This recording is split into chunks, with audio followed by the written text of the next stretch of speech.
Tak dnes máme 27. května, vydali jsme se na školní výlet a momentálně se nacházíme někde poblíž, někde mezi Kolínem, Frankfurtem, ten je dost dál, ale jsme tady u jezera a za půl hodinky nám odjíždí taková lodička, která nás zaveze k jeskyním, kde se vyrábí sýry.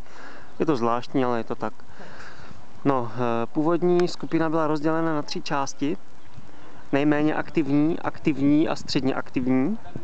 Přičemž nejméně aktivní, to jsem teda zaujal já, ne že bych nechtěl, ale přišlo mi to takové jako z dobré vůle. Moje skupina se zabývá teď spíš takovým poznáváním okolí, jako třeba výletováním a poznávání nových částí Německa, protože momentálně se nacházíme v Německu. Střední aktivita, to znamená ta prostřední část, tak ta chodí po horách a ta nejvíce aktivní jezdí na kolech.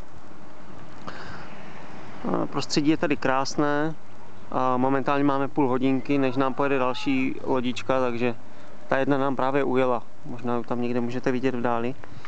Takže se porozhlídnu po okolí a za chvilku podám další informace.